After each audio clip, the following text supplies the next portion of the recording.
Right, next. Stick with it. Stick with it. Right. This is a good one. Most of the best things in life happen. So we have this little orientation that we take our sales guys through. And so we show this line and we say, okay, so this is you today and this is you, later. And so this is your skill as a salesperson. And so this might be, 2 weeks in, and this might be, 2 months in, and this might be, 6 months in. And so you're like, 6 months, I'm almost at the top. It's like, yeah, well, let's move this up a little bit. My drawing's a little broken. And let's say this is 3 years. So you're like, I'm only going to make this tiny bit of improvement between 6 months and 3 years. Yeah. And the thing is, though, is that your income's going to look like this. Yeah. And so it's going to basically not change much at all. And then at the very end is where you're going to get, because this little difference, the difference between number 2 in the world and number 1, practically for running, is a tenth of a second. Mm-hmm. But the difference between number 1 in the world and number 2 is everything. And so all of the best gains come at the very end of the compounding. It comes from the very deep knowledge that only comes from repeating many failures in a very narrow field. And so it's actually one of my favorite definitions for an expert, somebody who's made more mistakes than anyone else in a very narrow field. So how do people stick with it though? Because social media is a great example. First 3 years I did social media, I made no money, and it probably cost me £1 million. Yeah. So it's only in the last year and a half I've actually started to be able to make money and be able to pay the team and all the rest of it. So yeah. I look at it as a purpose thing, right? I'm trying to fix the education system. It's broken. It should be teaching the skills that you and I are trying to give people for free. How do people stick with it? What do you think is the formula there? So I'm gonna go back to something that I said at the very beginning. So if motivation is equal to deprivation, you need to feel deprived of something. And so in the examples I gave, so, if you're starving, you're hungry. If you're sleepy, if you're exhausted, you're motivated to sleep. But money doesn't work the same way. Because if you take that logical extreme, you'd say, okay, well then all poor people should be more motivated to make money than anything. And the reality is they're not. So why is that? So because all the ones that I first said are all physiological needs. The other one is completely made up. Money is only in terms of humanity, it's a very new thing, right? And so it's a psychological construct. And so the idea is that the deprivation actually is completely made in our own minds. And so, Harvard at least did this study, which is they talk about your reference group, which is the biggest predictor of people's long-term financial well-being is their reference group, and this is important, is that it's the 5 people you compare yourself to, not the 5 people you spend the most time with. And I think that's a huge difference. And so I had this little tweet that kind of went like viral or whatever, but you want to take advice not from the people who are closest to you, but the people who are closest to your goals. Take advice from them. And people are like, oh yeah, I'll take advice from them. But when you're about to make a big life-changing decision, who do you talk to? If you're talking to the people closest to you, none of them have relevant experience. And if you don't want their lives, then definitely don't listen to what they say, right? And it's very hard because that's what makes it feel so lonely, I think, in the beginning, because you have no one to talk to.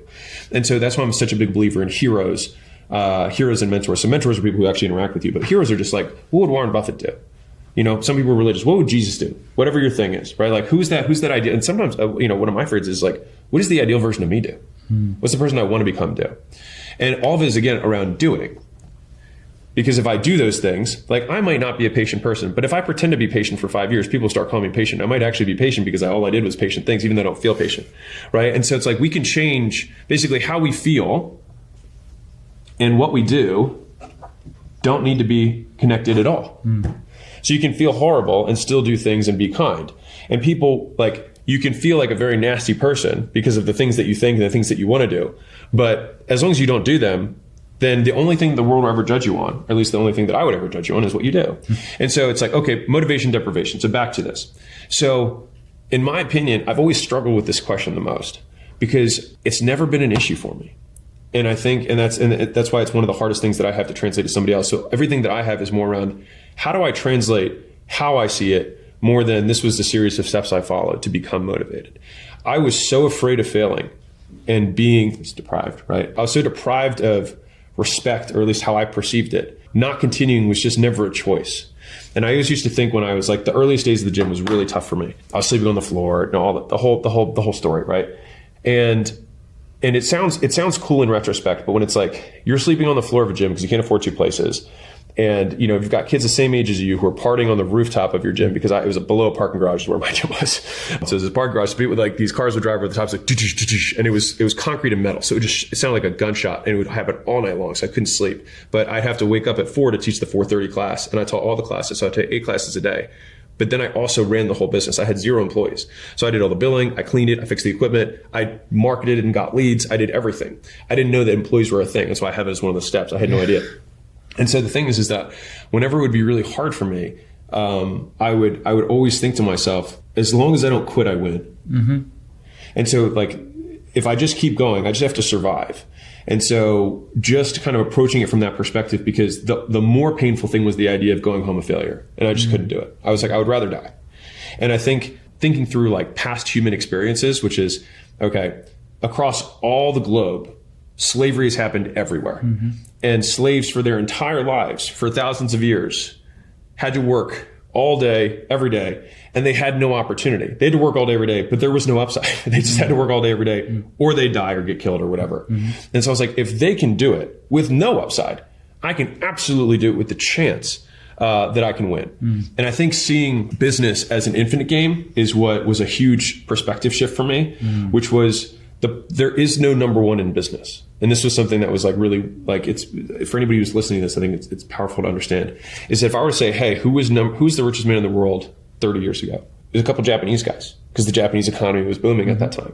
Now no one even knows who they are. And that was just 30 years, forget 500 years. And so the thing is the number one guy in the world at business, if you want to measure it by net worth, which whatever, but even if you did, it's like that guy just touches the top for a decade, and then someone else touches the top. And so when we say, I want to be successful, success is about sticking with it. And so the only way that you become a failure in business is by stopping. And so all the infinite games, like all the games worth playing in life, in my opinion, are all infinite. So it's not about getting married. It's about staying married. It's not about getting in shape. It's about staying in shape. It's not about starting a business. It's about staying in business. And the only thing that gets you out of business is you choosing to stop.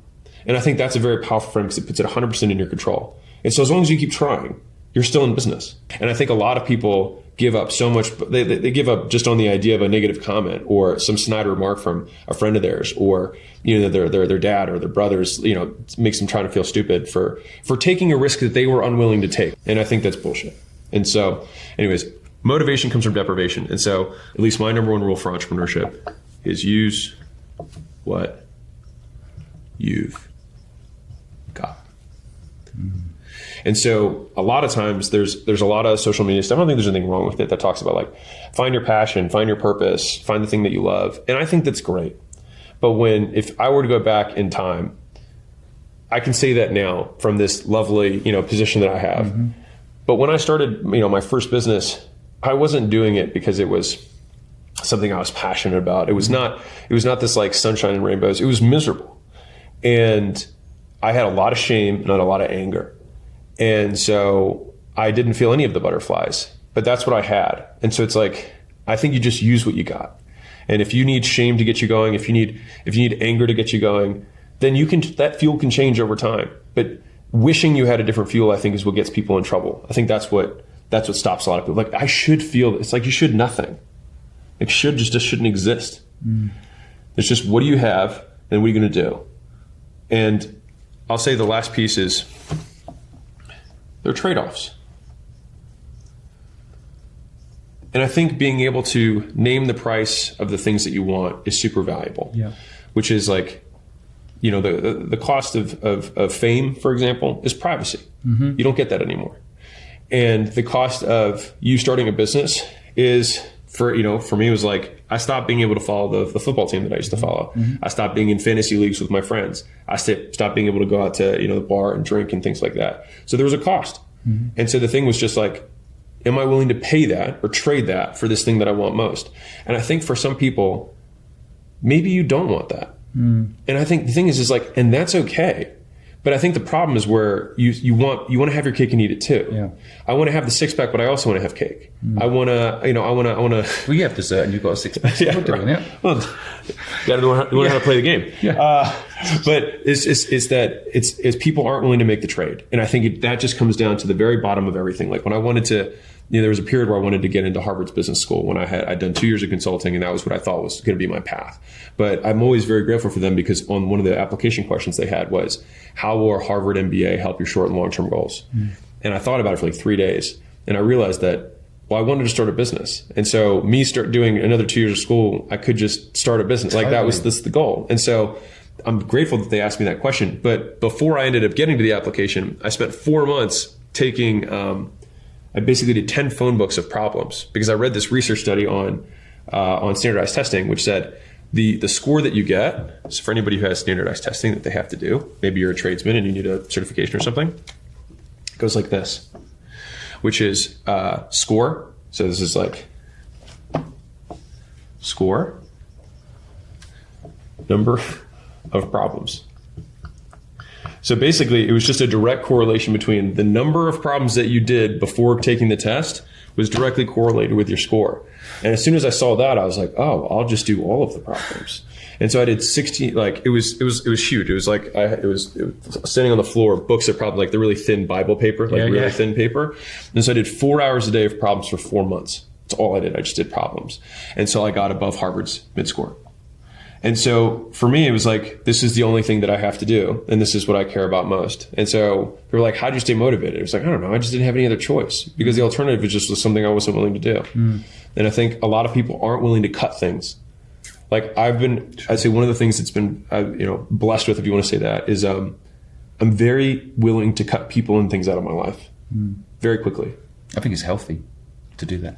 And so this is my North Star question that I would encourage people to ask themselves.